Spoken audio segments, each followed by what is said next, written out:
What are 3 easy things to praise at the piano? Praising is so important. You want to have these in the toolbox. Here are the 3 things, and then I'll talk about them more in detail later. So 1, posture. 2, belly button facing the piano. And 3, curved fingers. So for posture, even if they don't start out with the correct posture, we're supposed to sit up tall. What you can do is you can say, all right, let's check your posture, knowing full well they're slouching. That gives them a chance to check it themselves instead of saying your posture is wrong. Well, that's not helpful because we want them to think about these things themselves, but it takes practice. They literally have to program their brain. So what you say instead is, let's check your posture. And often kids will sit up straight on their own. If they do not, you can say, what can we do? Should our back be straight or curved?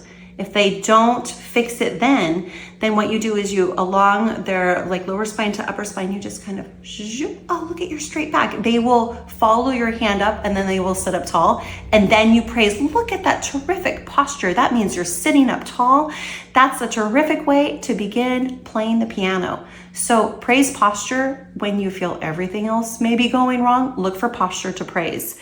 The next thing is the belly button facing the piano. This may seem obvious to adults. However, it's not so obvious at the beginning, and kids turn all the time. They'll play sideways. They'll try playing with their elbows. They're kids and they're exploring.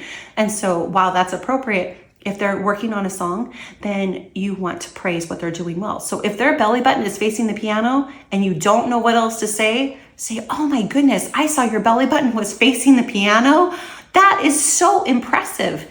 And then the third thing is curved fingers. So when they start, right before they begin, and we say, okay, let's place, we talk about where do our hands go? And then they put their hands where they need to belong, where they need to go on the piano. And if their fingers are curved, before they even play, look at those curved fingers. Wow. And then you can say phrases like, you are setting yourself up for success. So that way we're using empowering words and we're turning it so they become aware of what they're doing. So, while it seems basic, when it feels like if they're following the notes and they have not followed anything correctly, let's just say, that usually doesn't happen. There's always things to praise. But if it feels like it's a total disaster in your adult mind, look for posture, look for belly button facing the keys, and look for curved fingers.